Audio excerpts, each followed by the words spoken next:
Raven on ESO Daily, and today we're going to be reviewing some of the changes since the Dark Brotherhood launch and kind of going over the pros and cons of what's been implemented and what you can expect, from your character. So today I am on my new alt, which is a Stamina Nightblade.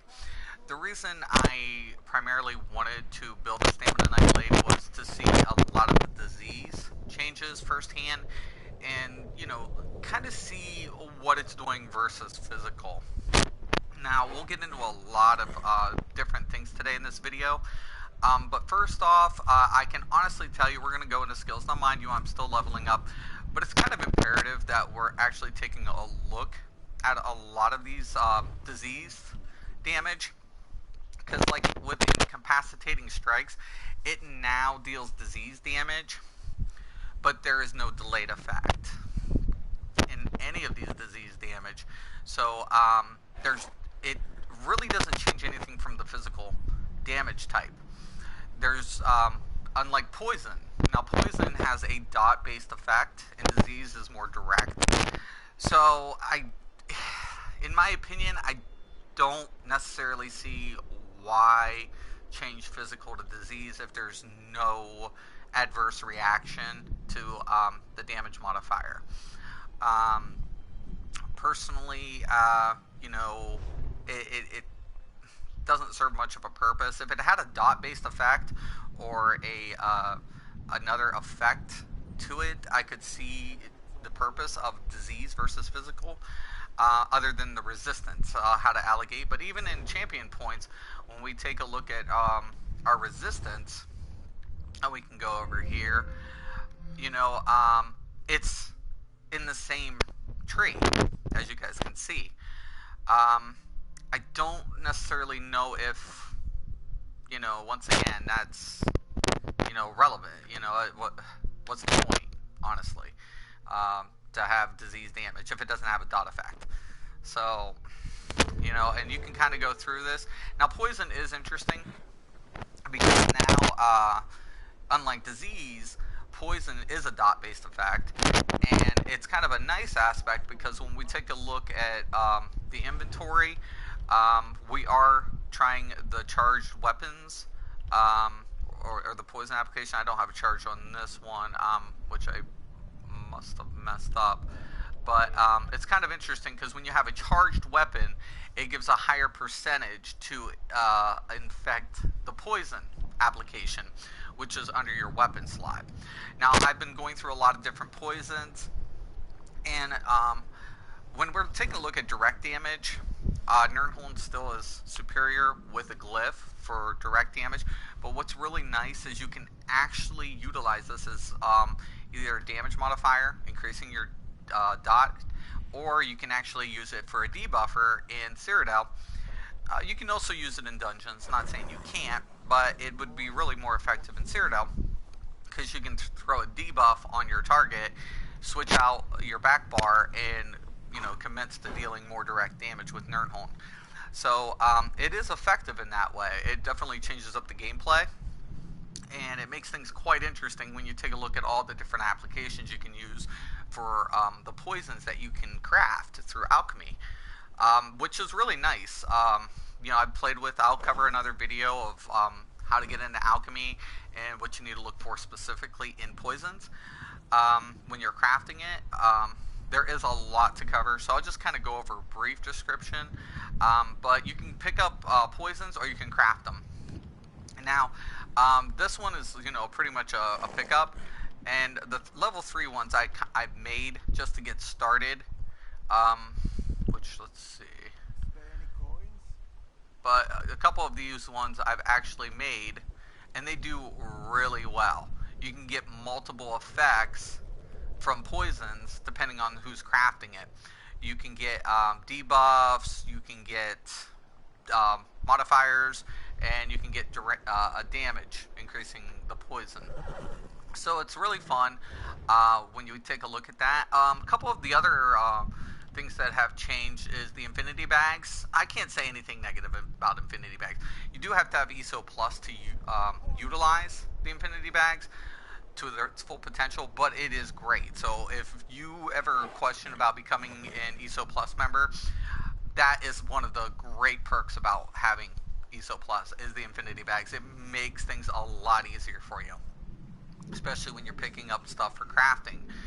Um, now, um, now as far as we'll go over the Imperial Prison and white gold changes. To me, this seems more like a placebo effect because as I've been running white gold and Imperial Prison, there is no changes that I have seen thus far indicating any sort of, you know, remote changes that would make the gameplay any easier. So if you're a person anticipating going in there, you're a fresh 160, you've just got gear just barely to epic, I would still suggest to hold off until you can get your stats up there, making sure your Undaunted is allocated and things are done correctly, because all those extra stats are going to help you, because in my honest opinion, there is nothing indicating that it's easier. Now, it is true that you can go onto your options, and if you go under gameplay, you can actually do a percentage bar. I'm trying to find it here. Hide, no. Combat cues are on, and maybe it's under display, or, yeah, no. But you can turn it on. I forget how. I don't really use it. Right there. Ability bar.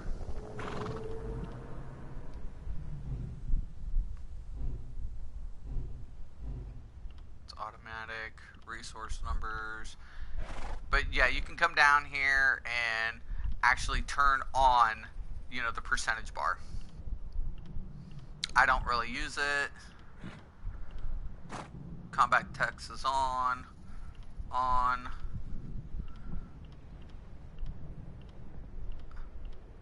But yeah, you can definitely turn on a percentage bar. I've seen people do it. I don't really care to utilize it, to be honest with you, but it's in there somewhere. So if that's something that you're wanting to see the numbers up front, how much life they have and what's going on, that has available. I think the devs have done a great job. Content-wise, it's great. You can't ask for any better, especially, with the assassin missions you can take. It definitely has made questing a little bit more interesting from that perspective. Kind of reminds me of Assassin's Creed type feel, though. Now, there has been a number of issues concerning PS4, as well as what I'm hearing, Xbox with the queue system. I have been told that they are trying to rectify this as quickly as possible. So for everybody out there watching, oh, there it is. See, there's my percentage bar. I did activate it. It's down there. So you'll see a percentage now. So it's actually up there on my bar. So, it's great. They've done a great job. Now that's typical. Now, don't mind me. I'm just kind of, like I said, this is all I'm working on. I will be going over a video. There's 3 separate builds with this. Since the changes have been implemented, I definitely wanted to try a Stamina Nightblade. I actually started off with Stamina Nightblade on my Dunmer, but it was just kind of unfortunate because as I was going through some randoms with pugs, the healers were just bad, so I eventually became a Nightblade healer, which worked out really great in my favor, and I love it. But the stamina, I wanted to go Bosner with this, the poison disease resist, also since he is a Nightblade, the stealth bonus to damage is effective. So it definitely brings, I think, this class kind of up front and gives it a little bit more recognition than what it had in the past. Now, obviously, guys, everything's speculative. There are going to be things that you like, you don't like. But I will tell you, if you are planning on using poisons, you want a charged weapon. And if you want more effectiveness out of that, and let's say you're at your end game, the best way to use this application is basically to use it as such. You know, where you have one bar applied and the other bar switched out for more direct damage with your Nirnholm. That ends up with a better end result for you. And as you can see, the percentage bar is up. Um, and it's great. You know, if you're going to use it in that fashion, the devs done a great job with the poisons. If you're trying to use it as an alternative, it's not as effective. So I will tell you that first and foremost. It doesn't have the effectiveness as Nirnholm does.